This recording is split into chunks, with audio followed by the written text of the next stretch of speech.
जब हजरत मीसम तम्मार को उबैदुल्लाह इब्न ज़ियाद के दरबार में लाया गया, उसे कैदी बनाकर इब्न ज़ियाद के सामने घुटनों के बल बिठाया गया। 60 हिजरी जब कूफे में इमाम हुसैन अलैहिस्सलाम के हिमायती बढ़ने लगे तो यजीद ने उबैदुल्लाह इब्न ज़ियाद को कूफे का गवर्नर मुकर्रर करके कूफे भेजा था। कूफे पहुंचकर उबैदुल्लाह इब्न ज़ियाद ने सबसे पहला काम ही यही किया कि जो हज़रत अली अलैहिस्सलाम और हज़रत हुसैन अलैहिस्सलाम का चाहने वाला था उसे कैद करवा दिया, जिनमें हज़रत मीसम तम्मार भी शामिल थे। जब हज़रत मीसम तम्मार इब्न ज़ियाद के सामने था तो उसके चेहरे पर कोई भी डर या घबराहट के आसार नहीं थे। हज़रत मीसम तम्मार के चेहरे पर एक मुस्कुराहट थी और वो उसी खुशी से मुस्कुराते हुए इब्न ज़ियाद को देख रहा था और इब्न ज़ियाद भी उसकी जानिब देख रहा था। ये सिलसिला तकरीबन 2.5 से 3 मिनट तक चला और वो एक दूसरे की तरफ देख रहे थे। फिर उबैदुल्लाह इब्न ज़ियाद ने हज़रत मीसम पर तंज करते हुए अपने सिपाहियों से कहा कि तमाम मुरीदान अली क्या ऐसी हुलिये के हैं, इसकी धूल मिट्टी साफ करके और मुंह से मक्खी उड़ाकर दारुल हुकूमत ले आते। और फिर हज़रत मीसम से कहता है कि कितने अरसे से तुम्हारे जिस्म को पानी नहीं मिला, क्या तुम लोग गुस्ल नहीं करते। ये बात सुनकर तमाम दरबारी हंसने लगे और उनकी हालत का मजाक उड़ाने लगे।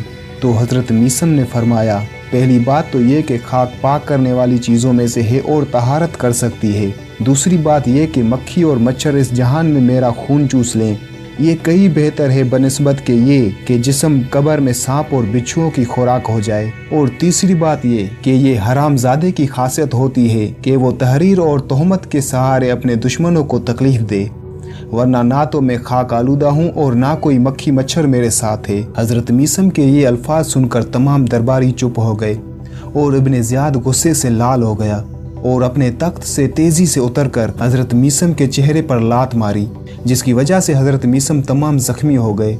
इब्न ज़ियाद का गुस्सा काबू नहीं हो रहा था तो वहाँ मौजूद एक सिपाही बिन हुरैस ने उसे रोका और कहा कि अमीर, ये पहले से ही बहुत कमज़ोर है, इसमें आपकी मार बर्दाश्त करने की कुव्वत नहीं है, इसने अपनी ज़िंदगी की रोटी खा ली है, बेहतर होगा कि आप अपना गुस्सा इस पर उतारने के बजाय पुरसुकून हो जाएं। उबैदुल्लाह इब्न ज़ियाद ने हुक्म दिया कि इसकी ज़बान काट दो और इसे खजूर के दरख्त पर लटका दो। ये सुनकर हज़रत मीसम के चेहरे की मुस्कुराहट ज़्यादा हो गई और खुशी से कहने लगा कि खुदा की कसम मैं जानता था कि तुम ऐसा ही करोगे। मैंने अपने मौत की कैफियत अपने मौला अली से पहले से ही सुन ली थी। जब हज़रत मीसम ने हज़रत अली का नाम लिया तो इब्न ज़ियाद का चेहरा खौफ से लाल हो गया और आंखें फटी की फटी रह गई और घबराते हुए खौफ से हज़रत मीसम से कहा, अली, तुमने अली से क्या सुना है?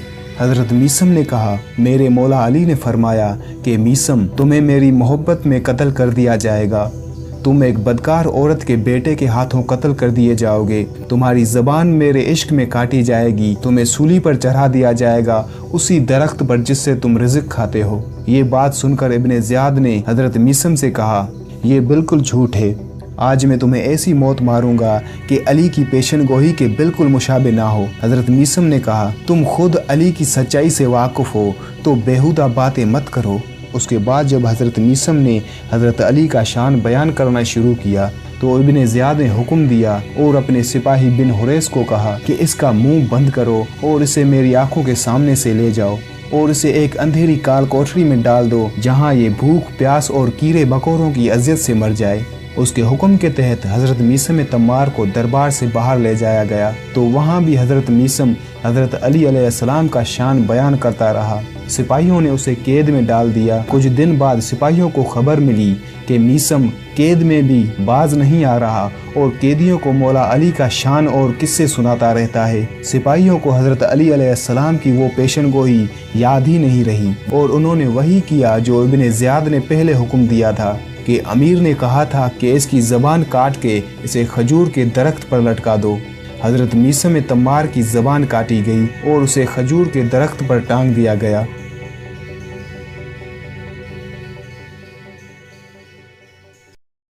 तारीख से मुतल्लिक इन्फॉर्मेटिव और हिस्ट्रिकल वीडियोस देखने के लिए सब्सक्राइब करें मेरा यूट्यूब चैनल राजा सरफराज टीवी और बहुत जल्द मुलाकात होगी एक नए वीडियो के साथ। तब तक के लिए अल्लाह हाफिज़।